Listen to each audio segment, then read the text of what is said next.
Hey, what's up guys? It's Trev, SmashweRx, bringing you all the good stuff for free. Real hacks, real results, all the stuff that works. So today I'm going to be talking about three things that all kind of come into one thing. If you have anterior pelvic tilt, if you have low back pain, if you have tight hips, if you have any of that stuff, it's actually those are the three things that are causing that one thing that's bugging you, which is the low back pain. So the first thing you need to understand is when you look at the low back, you look at the hips, you look at the hamstrings, you look at the hip flexors, they're all married together and they create this hot mess when things aren't working properly and they cause a lot of pain. But you have to know where the pain is coming from, because if we start hammering away on low back pain and just grinding away on lacrosse balls and rolling out on foam rollers and doing, you know, random nebulous exercises, nothing's going to work because we're not taking on the specific problems. So the first thing you need to do is you need to understand what's going on in the body. And in order to do that, you need to understand what an anterior pelvic tilt even is, and then how to get out of it before we start doing any training, before we start doing any drills, because you have to learn how to control your body before you start trying to correct the problem. What I see a lot of people doing in the 20 years I've done this is that I give them exercises, I give them drills, I give them stretches, I give them neurological training, I give them a whole host of things, but they're not executing the movements and the drills properly. So they're just reinforcing bad position. So I'm going to show you how to not do that. I'm going to show you how to reinforce good position by knowing where you are and then attack the problem and never have to worry about it again. Right on? Sounds good? So the first thing we have to do is when we look at an anterior pelvic tilt is what exactly it is. So what it means is, so if your hips do this, if your pelvis does this, if your low back does this, the belly is pushed out forward, the butt is pushed out backwards, and you have this really big arch right here. First thing you need to do, by the way, is stop stretching your hamstrings, because your hamstrings are already loaded. They attach, they go from down in here, so they go from the tibia, they go, part of them, one of them comes from the femur, but they go to the ischial tuberosity, which is the back bottom portion of the innominate bone, of the pelvis. And they're already being elongated. They're already being cranked up because as the pelvis tilts forward, it loads the hamstring, stretches it out. It's funny because I see all these videos and all these people going, oh, you have back pain, just stretch your hamstrings. That's the worst thing you can do. It's gonna make it worse. So I'm gonna load up my hamstrings. I'm gonna stretch my hamstrings. I'm gonna feed more slack into that anterior tilt. I'm going to give my body an opportunity to crank forward even more and get even further in this position. What do you think is going to happen to your low back?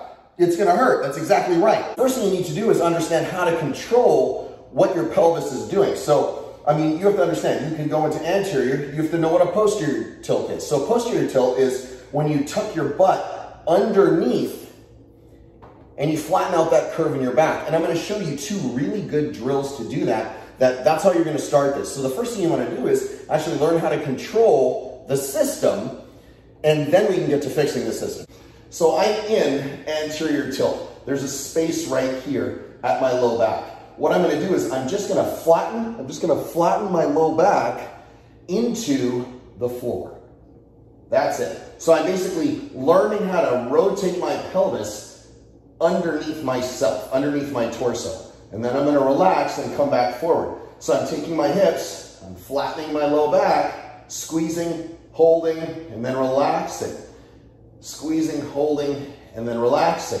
So this is the drill you're going to do first. So what we do now is we do the same thing.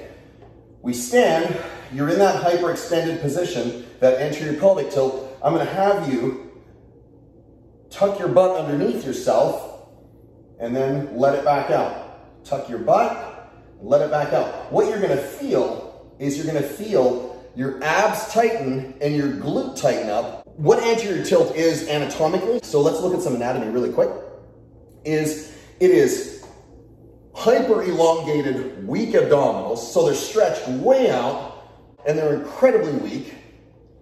We're gonna have really tight, angry erector spinae, so the lower back muscles. We're gonna have really weak glutes. They're going to be weak and relaxed. So if you have a problem with your butt development, you can't get a nice round booty, this is why. And we're going to have really tight and angry hip flexors. So tight, tight, loose and weak, loose and weak. So that combination causes this crisscross syndrome across the body where you get you almost become natural in this position, except this is just going to wreck everything you're doing. Now if I do a deadlift, a squat, a bench press, I run, I walk, I stand, any of that, I'm loading myself incorrectly in this really compromised position. It's just gonna cause long-term damage. You're gonna wind up paying hundreds of thousands of dollars for treatment, surgery, injections that don't need to be done. So the first one is learning how to control the pelvic tilt. Laying on the ground is step one. Standing up and learning how to do it is step two.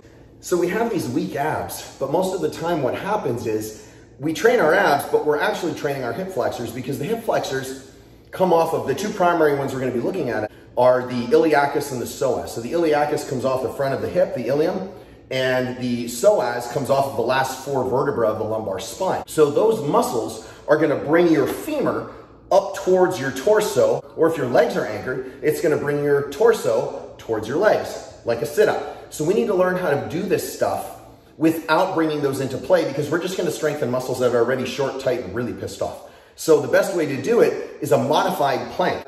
I'm gonna have you get down on your elbows, and you're gonna just hold your hands together, it doesn't matter where they are. And I'm gonna get my feet about shoulder width apart. I'm gonna try and pull my belly button into my spine, and then I'm gonna squeeze my butt. So I am controlling the two muscles that are incredibly weak right now, and I'm gonna be working that. Now you stay in this position for as long as you possibly can.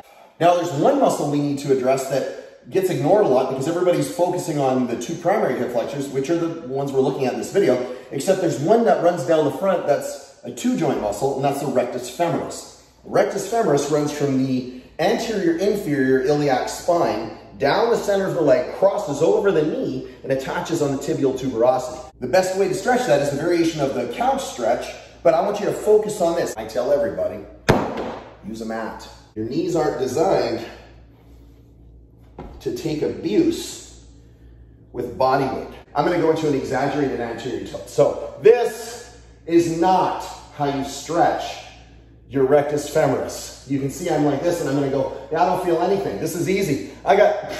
This is a stupid stretch. I'm super flexible. What you wanna do is bring yourself back. I don't care where you are. I don't care if you're here, but again, we're gonna control the pelvis, and we're gonna squeeze and push that hip open, and you're gonna feel it down the front of the quad. And then you just hang out like this, 2 minutes.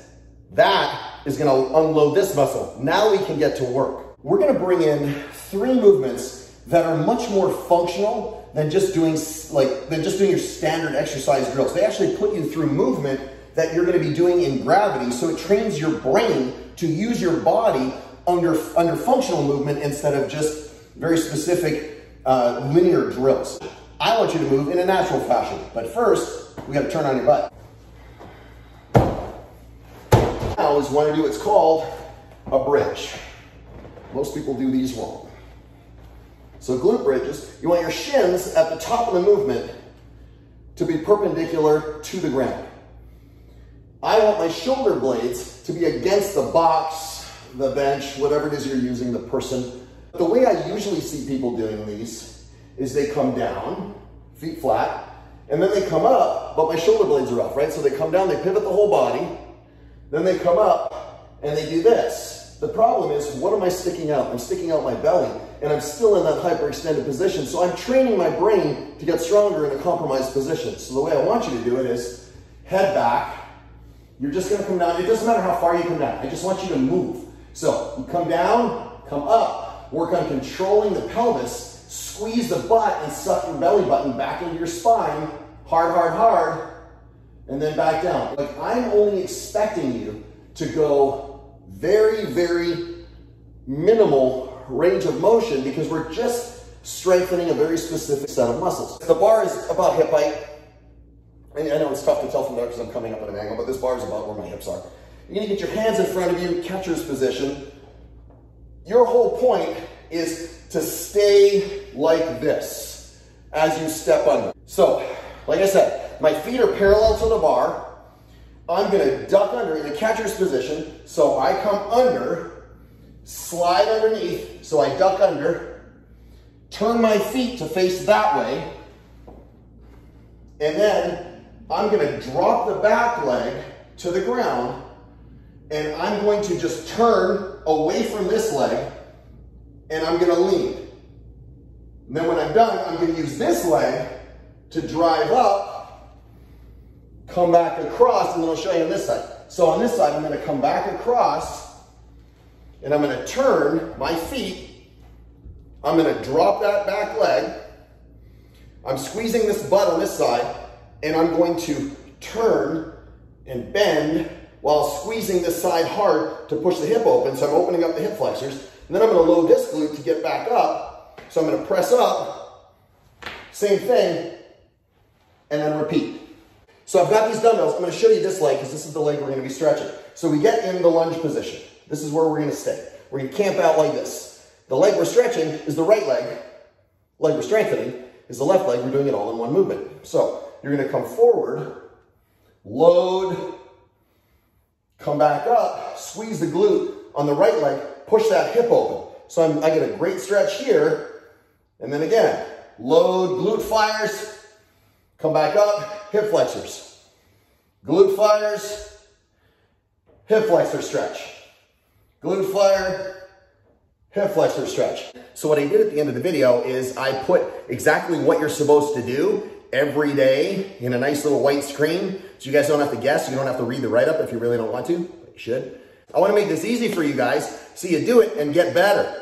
All right, listen, I'm Trev. I'm SmashweRx. If you like this video, somewhere smash the like button, subscribe, leave a comment, ask me questions, tell your friends, share this. Please, you got to give this stuff away to everybody you know. Pay it forward because I give this stuff out for free because I care about you guys. I love you guys. I'll check you guys out later. Peace.